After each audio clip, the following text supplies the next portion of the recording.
Ceritanya hari ini, akibat kelalaian supir truk ketika berada di tanjakan, sehingga hal ini membuat kecelakaan beruntun pun terjadi. Dan bagaimana keseruan alur cerita kali ini? Ikuti terus alur ceritanya sampai selesai, guys. Alright. Hari Senin, tanggal 15 Januari tahun 1995, di pagi hari, tanjakan menuju Kampung Karang Kadempel normal seperti biasanya. Banyak mobil yang berlalu lalang untuk melintasi jalan ini. Dan hari ini, hari Senin 15 Januari, adalah hari yang paling bersejarah dan begitu dikenang oleh masyarakat Kampung Karang Kadempel sampai sanak keturunannya. Mengapa demikian? Karena hari ini pernah terjadi tragedi yang begitu mengerikan dan merenggut begitu banyak korban di tanjakan ekstrim ini. Bukan hanya mobil-mobil kecil yang melintasi tanjakan ini, akan tetapi truk-truk besar seperti trailer, kontainer dan truk tronton pun juga melintasi jalanan ini, karena jalan ini adalah akses jalan satu-satunya menuju ke Kampung Karang Kadempel.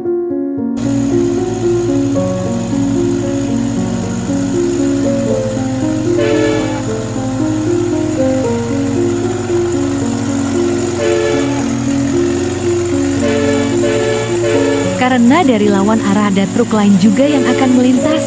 Akhirnya truk Hino pun memilih untuk menepi dan berhenti. Ini dilakukannya demi keselamatan dirinya.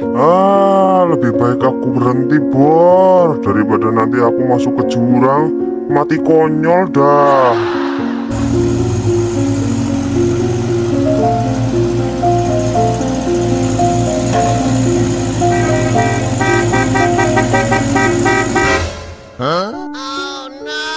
Ya Tuhan, Bang Jarwo kehimpit oleh truk, guys. Aduh, aku udah ngalah, tak kasih jalan, malah aku dihimpit kayak gini. Sembarangan aja itu supirnya, awas nanti kalau ketemu, tak hajar dah.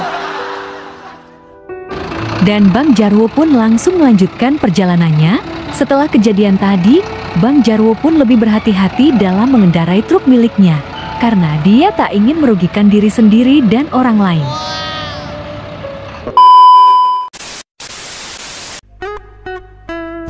Dan 3 jam kemudian, para petugas pun seperti biasa, selalu berpatroli naik dan menuruni tanjakan ini untuk mengecek apakah ada kecelakaan lalu lintas di jalan.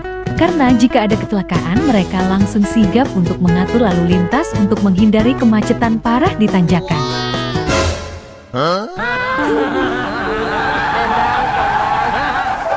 Hati petugas pun berdebar-debar setelah mobilnya hampir tergelincir.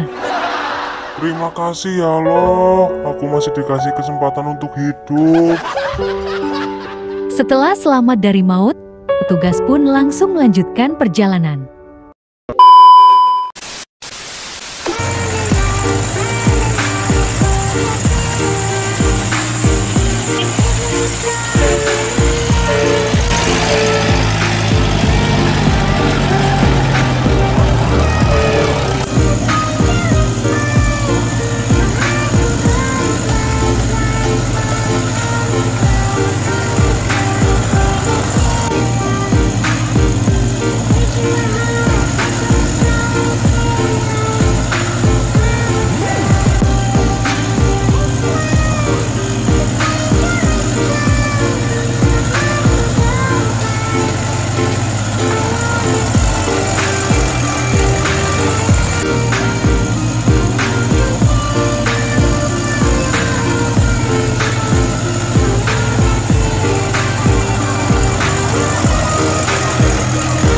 Ketika dari kejauhan Mas Dul melihat kawan lamanya, dia pun begitu gembira, sehingga Mas Dul pun memutuskan untuk berhenti agar dia bisa bertemu dengannya. Akan tetapi Mas Dul tak menyadari jika dia sudah melakukan kesalahan terbesar dalam hidupnya. Dan inilah Bang Jarwo, dia adalah kawan Mas Dul, dan Bang Jarwo pun begitu gembira ketika melihat Mas Dul ada di ujung jalan. Dan Bang Jarwo juga memutuskan untuk berhenti karena dia juga ingin sekali bertemu dengannya.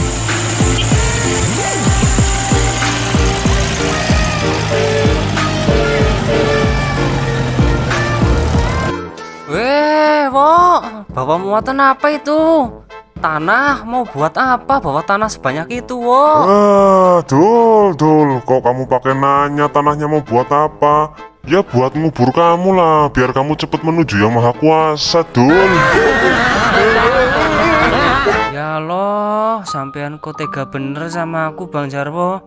Aku itu belum mau mati, masa udah mau dikubur? Ya jangan diambil hati lah, Dul. Orang kitanya cuma bercanda, no. Karena terlalu asik mengobrol, Mas Dul dan Bang Jarwo sampai tak menyadari jika mereka berdua membuat kemacetan yang begitu panjang di tanjakan.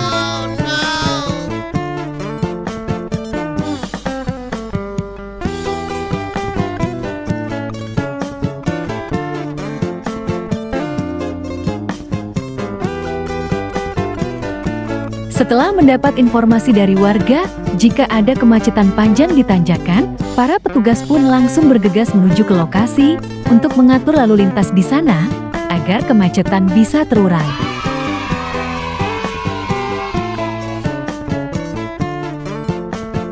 Bertambahnya waktu, banyak kendaraan yang mulai berdatangan dan kemacetan di tanjakan pun semakin parah. Hal ini disebabkan karena Mas Dul dan Bang Jarwo berhenti persis di persimpangan tanjakan. Akan tetapi mereka masih asik ngobrol dan tak sadar jika mereka sudah melakukan kesalahan yang begitu besar.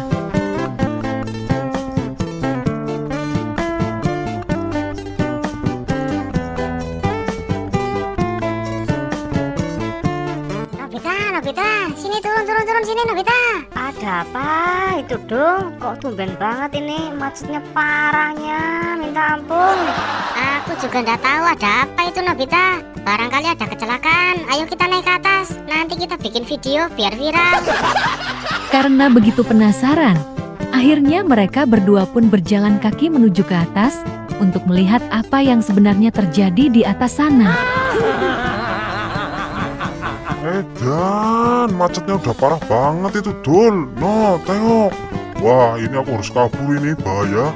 Nanti aku malah kena tilang, repot dah. Woi, jangan pergi dulu Bang Jarwo, kita belum selesai ngobrolnya, no. Ketika Mas Dul akan masuk ke dalam kabin, disinilah insiden pun terjadi. Ya Tuhan, karena truk sudah tak kuat menahan beban. Akhirnya rem pun jebol dan truk pun menabrak semua kendaraan yang ada di belakangnya. Dan sekitar 5 menit Mas Dul hanya tertegun dan terdiam ketika melihat kejadian mengerikan ini terjadi di depan matanya sendiri. Setelah sadar, Mas Dul langsung berlari ke bawah untuk melihat kondisi para korban akibat kesalahan yang sudah dilakukan oleh dirinya. 2000 tahun kemudian. Akhir cerita, Mas Dul pun diborgol kedua tangannya oleh polisi setelah terbukti jika Mas Dul sudah melakukan kesalahan, yaitu dia telah lalai ketika berkendara, dan Mas Dul pun langsung digelandang oleh petugas untuk dimasukkan ke penjara. Ma, tolongin anakmu ini, Ma.